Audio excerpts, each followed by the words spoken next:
Hello बच्चों, स्वागत है आपका अपने यूट्यूब चैनल अपना स्कूल में। बच्चों, आज है हमारी फर्स्ट क्लास है। हिंदी में फर्स्ट क्लास है। ठीक है, तो आज हम वास्तविक संख्याएं पढ़ेंगे और इसका कुछ परिचय आज बस पढ़ेंगे, सिंपल। देखेंगे हम कि क्या होता है वास्तविक संख्या, कुछ टर्म्स के बारे में जानेंगे और उसके कुछ एक्सरसाइज करने की कोशिश करेंगे। ठीक है बच्चों, तो चलते हैं हम आगे एक्सरसाइज पे आते हैं, कुछ देखते हैं कि कैसे क्या क्या इसमें टर्म्स हैं। देखो बच्चों, यहाँ पे कुछ टर्म्स लिखे गए हैं जिनका मतलब आपको जानना जरूरी है, जो इस चैप्टर में यूज होंगे। जैसे महत्तम समापवर्तक यानी कि HCF, LCM हम सीखेंगे यहाँ पे। भाज्य संख्या क्या होता है, अभाज्य संख्या क्या होता है, परिमेय संख्या क्या होता है, शांत संख्या क्या होता है, अशांत संख्या क्या होता है और गुणनखंड वृक्ष क्या होता है। इन सब चीजों के बारे में यहाँ पे हम आपको पढ़ाते हुए दिखेंगे। ठीक है बच्चों, तो एक एक करके इनको हम समझते हैं, क्योंकि ये हमारे चैप्टर में यूज होने वाले कुछ महत्वपूर्ण टर्मिनोलॉजी है। ठीक है, कुछ महत्वपूर्ण कीवर्ड्स हैं जो बार बार यूज होंगे। अगर आपको LCM HCF आते हैं या आपको लघुत्तम समापवर्तक और महत्तम समापवर्तक आते हैं तो ठीक है, अगर नहीं आते हैं तो मैं आपको यहाँ पे सिखाऊंगा। भाज्य संख्या क्या होता है ये भी आपको अगर पता हो तो ठीक, अगर पिछले कक्षा में आपने पढ़ा होगा तो ठीक है, और नहीं तो फिर मैं यहाँ पे आपको शुरू से स्टार्ट करेंगे, बिल्कुल जीरो से हीरो तक हम जाएंगे। ठीक है बच्चों, आपको एनसीईआरटी का फुल सोल्यूशन इसी चैनल पे आपको मिलेगा। ठीक है, अगर आपको हमारा पढ़ाया हुआ थोड़ा सा भी अच्छा लगता है तो आप चैनल को सब्सक्राइब करना, लाइक करना। अगर आप चाहते हो कि इसमें कुछ इंप्रूवमेंट किया जा सके तो आप इस चैनल यहाँ पे नीचे बॉक्स में कमेंट भी कर सकते हो कि सर आप ये इंप्रूव करो या फिर इसका लेक्चर डालो। ठीक है बच्चों, तो लेट्स स्टार्ट नाइट नाउ। सबसे पहले बच्चों हम सीखते हैं HCF और LCM। ठीक है, HCF और LCM हम कैसे निकालते हैं। ठीक है, सबसे पहले हम आपको LCM सिखाने की कोशिश करता हूं मैं। एलसीएम एलसीएम सिखाने की कोशिश करता हूँ। ठीक है बच्चों, तो इसके इस जो एलसीएम निकालने का तरीका होता है, सबसे पहले हम एक क्वेश्चन ले लेते हैं। ठीक है, सपोज मान लो हमने ले लिया 40। ठीक, इसका हमको एलसीएम निकालना, 40 का एलसीएम निकालना। तो सबसे पहले क्या करते हैं बच्चों, इसमें सबसे छोटी संख्या देखते हैं कि सबसे छोटी संख्या से वो डिवाइड हो रहा है कि नहीं हो रहा है, मतलब जा रहा है कि नहीं जा रहा है। ठीक है, यहाँ पे लघुत्तम समापवर्तक पढ़ रहे हैं हम, वो निकालने की सीख रहे हैं। तो सबसे पहले हम देखते हैं, इसको चेक करते हैं 2 से। ठीक है, तो ये होता है 2 टू जा 2 से चेक करते हैं, 2 दूना के 4। ठीक है बच्चों, फिर 2 एक कम, 2 से अभी भी ये 2 से पूरा पूरा भाग हो रहा है, तो 2 एक कम 2 और ये 0। अब यहाँ पे 2 से ये भी 10 भी जा रहा है, तो 2 बचे 10। और ये अब 2 से देखो, ना 2 से होगा ना 3 से होगा और ना ही 4 से होगा। अब डायरेक्ट हम इसको 5 से कर सकते हैं, तो 5 एक कम 5। तो ये हमारा हो गया एलसीएम। ठीक है बच्चों, एलसीएम, ये हमने एलसीएम निकाल लिया। ऐसे ही अगर कोई और भी क्वेश्चन अगर हम देखें, तो मान लो हमें यहाँ पे देखते हैं, जैसे अगर अब हमको 30 का एलसीएम निकालो, ये 30 का एलसीएम निकालते हैं। ठीक है बच्चों, 30 का एलसीएम निकालते हैं। तो 30 का देखो, सबसे पहले देखते हैं कि ये 2 से सबसे छोटी संख्या लेते हैं। याद रखो कि सबसे छोटी संख्या लेते हैं। तो 2 से चेक करो आप, तो 2 से चेक किया हमने, तो 2 एक कम 2।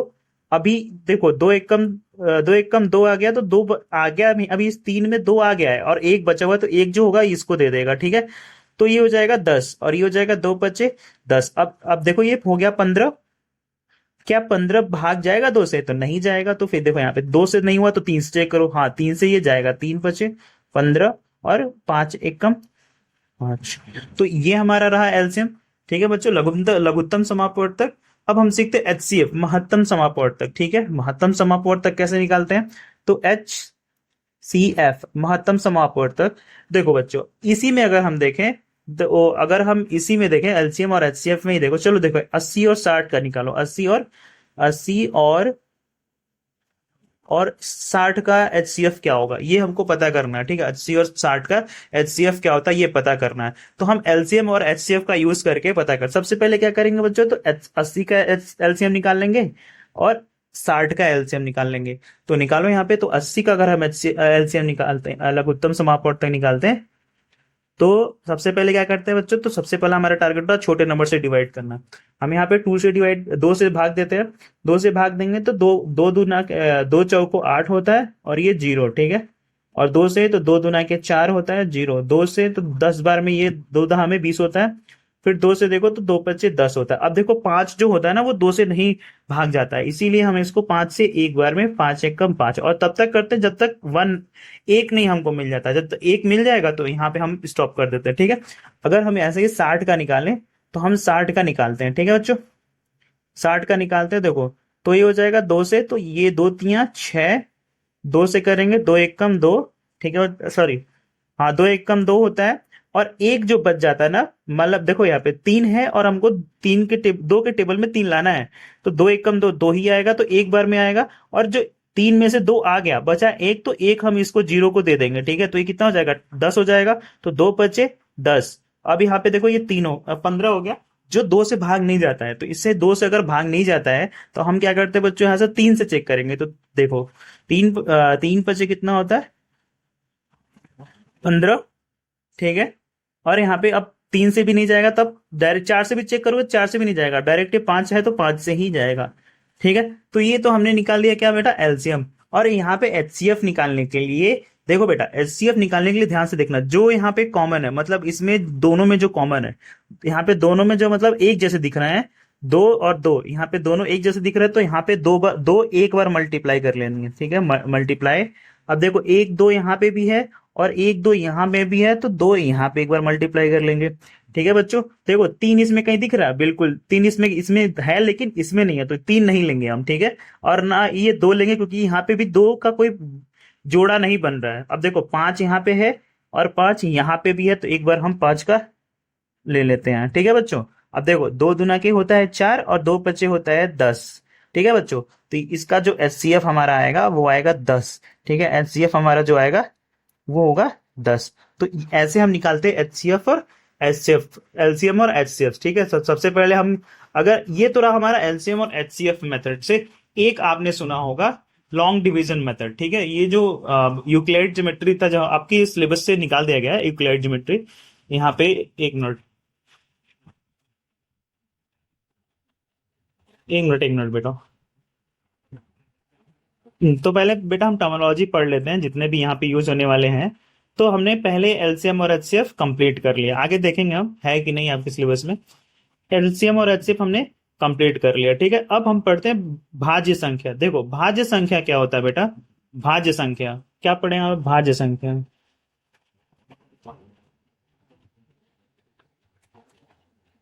देखो बेटा भाज्य संख्या क्या होता है, भाज्य संख्या वो संख्या होती है अगर हम उसको 2 से भाग देते हैं तो उसका जो शेषफल आता है वो आता है 0। अगर शेषफल किसी भी संख्या का 2 से भाग देने पे 0 आता है, उसे कहते हैं भाज्य संख्या। अगर देखो ये ले लो 240, क्या ये भाज्य संख्या है? अगर है तो ठीक, अगर नहीं है तो चेक करो एक बार। देखो देखो 2 से हम इसको भाग देंगे तो 2 से एक बार में जाएगा, 4 ऊपर से आ जाएगा, तो 2 रहेंगे 4, यहाँ पे 0 और यहाँ पे 0। हाँ इसका मतलब जो हमारा ये शेष फल है, ठीक है, जो हमारा ये शेष फल है, शेषफल है वो कितना आ रहा है, 0 आ रहा है, ठीक है, 0 आ रहा है। तो इसका मतलब ये संख्या जो है 240 जो है वो भाज्य संख्या है। आपको भाज्य संख्या समझ में आया बच्चों? तो भाज्य संख्या वो संख्या जिसको हम 2 से भाग दे तो हमारा जो शेषफल आए वो 0 आए, उसे कहते हैं भाज्य संख्या, ठीक है बच्चों।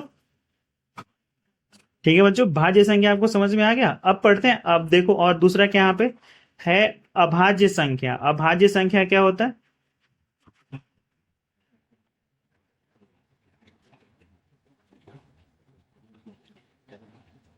अभाज्य संख्या,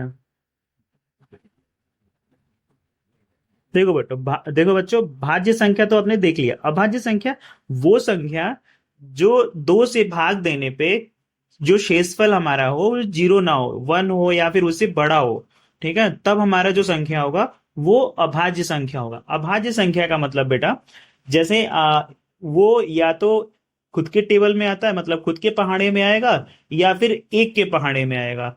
ऐसी संख्या जो एक के पहाड़े में आए, मतलब एक से पूरा पूरा भाग चला जाए, और वो खुद की संख्या से पूरा पूरा भाग चला जाए, ठीक है, मतलब पूरा पूरा। जब हम उसको, या तो वो खुद से भाग हो तो रिमाइंडर यहाँ पे मतलब जो शेषफल होगा 0 देगा, या फिर एक से भाग देने पे शेषफल जो होगा वो 0 होगा, ठीक है। तो इसे कहते हैं अभाज्य संख्या, ठीक है। जैसे मान लो कि आप अगर भाग देते हो 13 का, 13 का। 13 किसी के टेबल में नहीं आता, या तो ये 1 से भाग होगा, या फिर ये 3 से 13 से डायरेक्ट भागो। 13 13 वन जो 13, सॉरी 13 वन जो 13। बार बार बेटा इंग्लिश मीडियम में पढ़ाता हूँ तो इंग्लिश निकल जा रही है, ठीक है। तो ये हमारा आ गया यहाँ पे 13। जैसे मान लो कि हम यहाँ पे 1, जैसे देखो कौन कौन सी भाज्य संख्या, देखो 1 हो सकता है, 2 हो सकता है, 3 हो सकता है, 4 नहीं होगा बेटा। देखो 4 इसलिए नहीं होगा क्योंकि 4 2 से भी भाग जाएगा, 4 4 से भी भाग जाएगा, और 1 से भी भाग जाएगा, ठीक है बच्चों। तो इसीलिए 4 नहीं होगा। अब देखो 5 जो है, 5 5 क्या होगा, तो 5 हमारा क्या होगा, एक अभाज्य संख्या होगा, ठीक है। 5 एक अभाज्य संख्या होगा। अब देखो 6 छह छह होगा कि नहीं, देखो 6 क्या होगा, 6 को हम यहाँ पे 3 से भी भाग दे सकते हैं, हम 2 से भी दे सकते हैं, और यहाँ पे 6 से भी जा सकता है, और ये 1 से भी भाग दे सकते हैं। तो यहाँ पे इतने सारे संख्याओं से 6 का भाग जाएगा, इसीलिए भाज्य संख्या अभाज्य संख्या नहीं है। तो इसीलिए अब यहाँ पे 7, देखो 7 अभाज्य संख्या है, 8 नहीं है, क्योंकि 8 को 4 से, 2 से, यहाँ पे 2 से, और 2 से, 8 से, और यहाँ पे 1 से, इतनी संख्या से भाग हम दे सकते हैं। इसीलिए वो संख्या जिनको या तो वो 1 के भाग में आए, 1 से भाग देने पे शेषफल 0 दे, या फिर खुद के टेबल से, मतलब मान लो अगर अगर हम 7 को 7 से डिवाइड करें, भाग देंगे, तो 7 से 7 से अगर भाग दे तो 0 आएगा, बाकी और किसी संख्या से ये भाग नहीं होगा, तो उसे ही बोलते हैं हम अभाज्य संख्या। आई बात समझ में बच्चों? चलो बेटा थोड़ा सा अब हम परिमेय संख्या, अब नेक्स्ट हमारा टॉपिक क्या है, परिमेय संख्या। क्या होता है ये परिमेय संख्या? देखो परिमेय संख्या क्या होता है बच्चा, परिमेय संख्या जैसे मान लो कि वो संख्या जिसको हम p बटे q के रूप में लिख सकते हैं, ठीक है, p बटे q के रूप में लिख सकते हैं, और कंडीशन हमारा क्या होता है, q कभी भी 0 के बराबर नहीं होता है, ऐसी संख्या को हम बोलते हैं परिमेय संख्या, ठीक है। आई बात समझ में? जैसे मान लो यहाँ बेटा लिखा हुआ है 1/2, ये एक परिमेय संख्या है। जैसे देखो 5 जैसे देखो 3/2, कुछ भी ले लो, मतलब इसमें देखो 4/5, ये परिमेय संख्या है। जैसे मान लो कि ये परिमेय संख्या, जब हम परिमेय संख्या का भाग देते हैं तो ये आता है यहाँ पे 2.3, 4.5 ऐसे आता है, ठीक है, जैसे भाग देने पे परिमेय संख्या। तो परिमेय संख्या वो संख्या होती है जिसको हम p बटे क्यू के रूप में लिखते हैं, और कंडीशन होता है कि q जो होगा वो 0 के बराबर नहीं होता, ये होता है परिमेय संख्या। एक होता है बेटा अपरिमेय संख्या, ठीक है, अपरिमेय संख्या।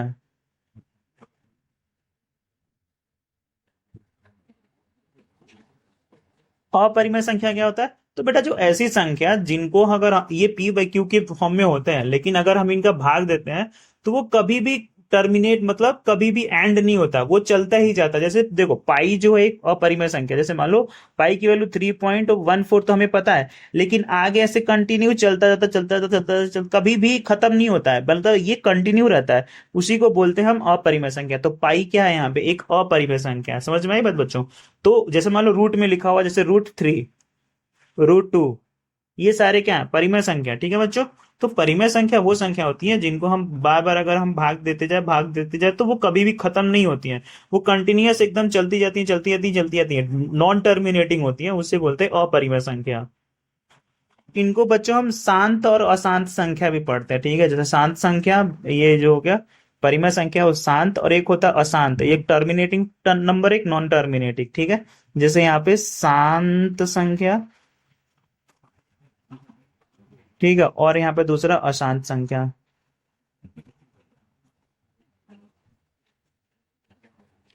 आई बात समझ में बच्चों? तो ये हमारे कुछ बेसिक था, यहाँ पे बेसिक परिचय था टाइप का था।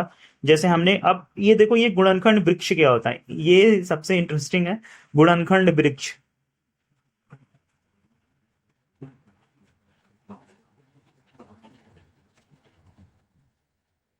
गुणनखंड गुणनखंड वृक्ष देखते हैं। सपोज देखो यहाँ पे अगर मान लो कि इसे हम गुणनखंड वृक्ष के तरीके से सॉल्व करें, तो यहाँ पे हम कैसे करेंगे बताओ? कि अभाज्य संख्याओं का गुणनफल निकालते हैं, यहाँ पे गुणनफल के रूप में लिखते हैं। जैसे मान लो कि अगर हम नंबर ले ले, कोई नंबर ले लेते हैं, जैसे मान लो हमने लिया 240, सपोज 240 लिया, ठीक है। सब जो हमने यहाँ पे निकाला है एलसीएम ना, कितने का नहीं, 80 का निकाला, ठीक है, 80 का बना के दिखते हैं। देखो 80 से हम बनाते हैं, 80 का ये हमारा हो गया 80।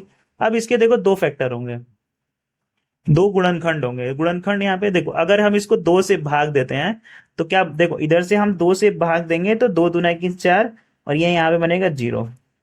आई बात समझ में? अब देखो नीचे, फिर अगर हम इसका देखें 40 बना, अब हम इसके दो इसको भाग देंगे, तो इसको अगर हम दो से भाग देते हैं, देखो इसको अगर हम दो से भाग देते हैं, दो से भाग दिया तो क्या बना, तो दो दहा में 10, ये 10 बना। अब देखो ये बच्चे, देखो ये जो होगा, अब इसके भी दो दो तरीके, दो फैक्ट यहाँ पे बनेंगे। एक तो हम भाग देंगे, किससे भाग दे सकते, दो से, तो दो पचे 10।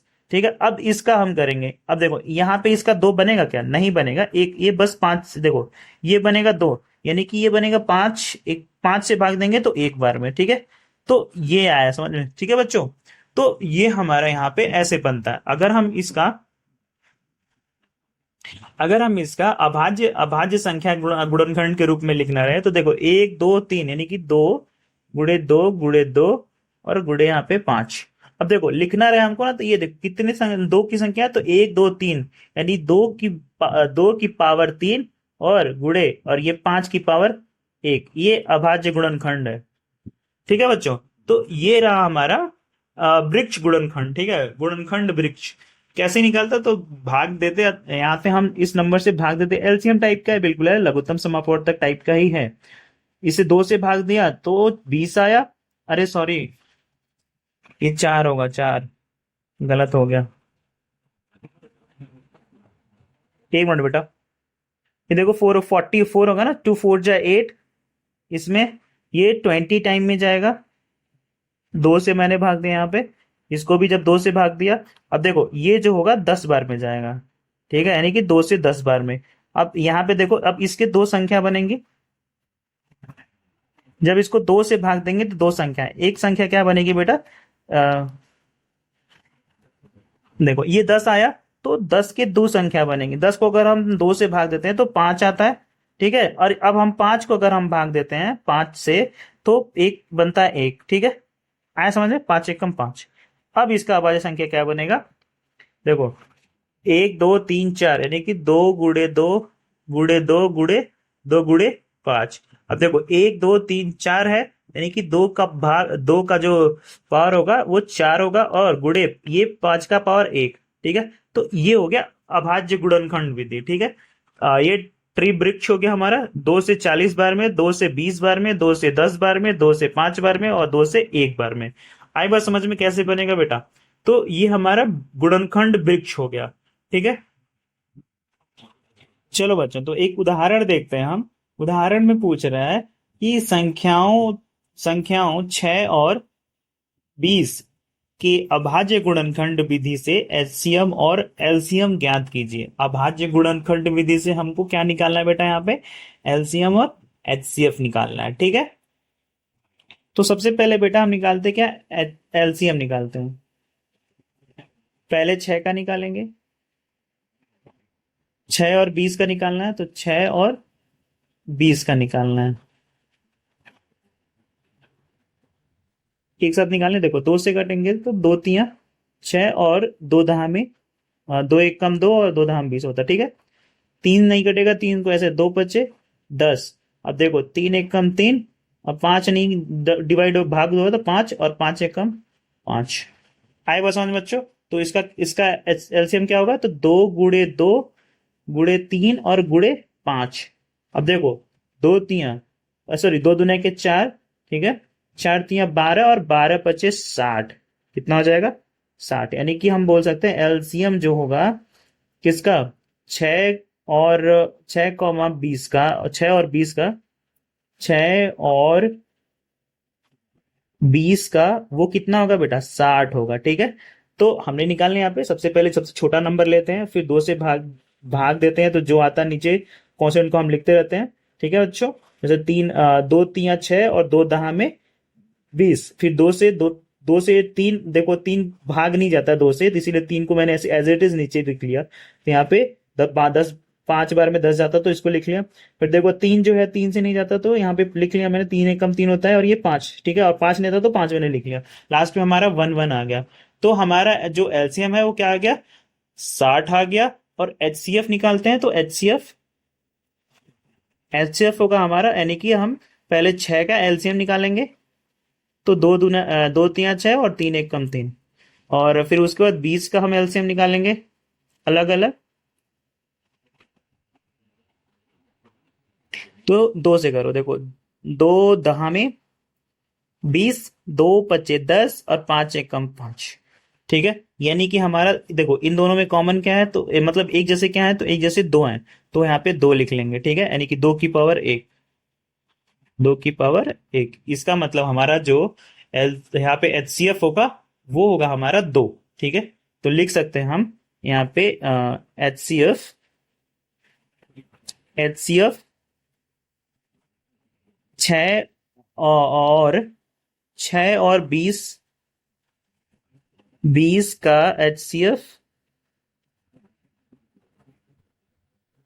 जो होगा वो 2 होगा। ठीक है बच्चा, आया समझ में? HCF निकालना और एलसीएम निकालना आपको आ गया। ठीक है, तो ये हमने आपको एलसीएम और एचसीएफ निकालना बता दिया। कैसे हम यहाँ पे गुणनखंड विधि द्वारा, अभाज्य गुणनखंड विधि द्वारा एलसीएम एचसीएफ हमने निकाला है। ठीक है बच्चों, आगे बढ़े, हम आगे करते हैं। चलो बच्चों, एक उदाहरण हम और करते हैं। ये कह रहा है संख्या 6, 72 और 120 का अभाज्य गुणनखंड विधि द्वारा HCF और LCM ज्ञात करो। अभाज्य गुणनखंड विधि द्वारा आपको मैंने बताया। तो चलो पहले 6 का LCM निकालते हैं।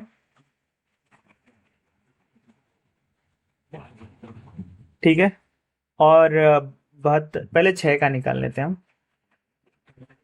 2 से करेंगे तो 2 तिया 6 और 3 से करेंगे तो एक बार में। फिर हम 72 का निकाल लेते हैं। ये 72, देखो 2 से करेंगे तो 2 तिया 6, 3 आगे 6 आगे एक दे देंगे तो 12, 2 6 के 12। फिर दो एक कम 2 और एक इधर आया, 2 अठे 16, फिर 2 नवा 18। 2 से नहीं जाएगा डायरेक्ट 3 से, 3 3 के 9 और 3 एक कम 3। ये हमारा निकला। अब निकालेंगे हम 120 का बेटा। ठीक है, 120 का एक साथ 120 का कैसे निकलेगा, तो 120 का 2 से, 2 6 के 12 और 2 6 के 12 और ये जीरो हो जाएगा। फिर 2 से 2 3 6 जीरो, 2 से ये 15 बार में, और 2 से अब नहीं जाएगा तो 3 से, 3 बचे 15 होता है, और 5 एक कम 5 होता है। ठीक है, ये हमने तीनों का अलग अलग HCF निकाल लिया, हमने सॉरी एलसीएम निकाल लिया। देखो बच्चों, हमने निकाल लिया। देखो अब इसमें हम क्या करेंगे, पहले 6 और 72 का देखो, 6 और 72 में देखो क्या एक जैसे दिख रहा है, तो 2 दिख रहा है यहाँ पे, तो एक बार मैंने 2 का गुणा कर लिया। ठीक है, अब देखो यहाँ पे 3 दिख रहा है और इधर 3 दिख रहा है, तो मैंने 3 का गुणा कर लिया। ठीक है, 3 का गुणा कर लिया, ये हमारा 3 हो गया। ये हमारा यहाँ पे, ठीक है बाबू, तो यहाँ पे 3 आ गया, यानी कि इन दोनों का क्या होगा, 6 होगा। ठीक, तो 6 आ गया। हम इन दोनों जब 72 और इसका दिया, दोनों में कॉमन क्या है, 6। अब देखो यहाँ पे ध्यान से,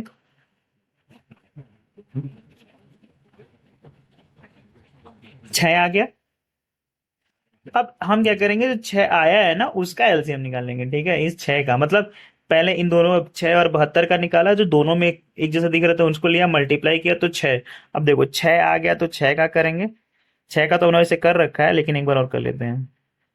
देखो 2 से करेंगे तो 3 बार में यहाँ पे, और 3 से करेंगे तो एक बार में। अब देखो इन दोनों का कर लिया, जो आया फिर उसका एलसीएम एलसीएम निकाला। अब देखो इन दोनों में कॉमन क्या है, 2 कॉमन है और 3 कॉमन है, यानी कि 2 गुणे 3। इन दोनों का गुणा कितना आएगा, 6। यानी कि हमारा जो HCF होगा, HCF, HCF किसका, 6, 72, सॉरी 72 और 120। 6 72 120 का जो HCF होगा बेटा, वो होगा 6, इज इक्वल टू होगा 6। आई बात समझ में? और ऐसे हम यहाँ पे इसका एलसीएम निकालेंगे। HCF तो हमने बेटा निकाल लिया, अब हम निकालेंगे इसका एलसीएम। ठीक है, 6, 72, मैं 72 को 12 लिखूंगा, 72, 120 एक ही बार में निकाल लो। चलो निकालते हैं। 2 से देखते भाग जाता है, 2 3 6, और दो एक कम दो, दो तिया छह होता है, और दो तिया यहाँ पे भी छह, एक बचा तो दो छह के बारह, दो छह के बारह और जीरो, दो से कटो तीन नहीं जाएगा तीन, दो एक कम दो, दो अट्ठे 16 और 30। फिर दो से तीन बार में जाएगा ये, नहीं जाएगा, दो छके दो नौ 18 होता है, और 15 दुना क्या 30 होता है, ठीक है। फिर दो से तीन में नहीं जाएगा, दो नौ भी नहीं जाएगा। अब दो से अब की कोई नहीं जा रहा, तो अब तीन से करो डायरेक्ट, तीन से, तीन एक कम तीन, तीन तिया नौ, तीन पचे 15, तीन से करोगे तो एक बार में तीन नहीं जाएगा, पांच एक तो तीन एक कम तीन हो गया, और पांच ऐसे ही रह देंगे। अब पांच से कर लो तो एक एक एक ला गया। अब इन सभी का गुणा करो, देखो दो गुड़े दो, गुड़े दो गुड़े तीन, गुड़े तीन गुड़े पांच, दो दुना के चार, चार दुना के आठ, आठ आठ तरीके 24, 24 तिया तीन चौको 12, एक बचा तीन दूना छह, एक सात बचा, ठीक है। तीन चौक हाँ तीन चौको 12, एक बचा तीन दूना छह और एक सात, ठीक है बच्चों। यानी कि दो दुना के चार, दो दुना के चार, चार दुना के आठ, आठ तरीके 24, 24 तिया 72, 24 तिया 72 और 72 बचे, पांच दुना के 10 का जीरो और एक बचा, पांच सत्ते 35, एक 36। तो जो हमारा एचसीएफ आएगा, जो हमारा ये टोटल जो हमारा एचसीएफ आएगा 300, कितना आएगा बेटा 360। यानी कि जो हमारा एलसीएम आएगा, एलसीएम किसका, छः, 72, 12 लिखो 72 और 120 का जो एलसीएम आएगा वो आएगा 360। आई बस बच्चों समझ में। तो ये था जो अभाज्य गुणनखंड विधि द्वारा निकाले गए। अच्छा देखो एक चीज और लिख सकते हैं, मतलब यहाँ पे देखो,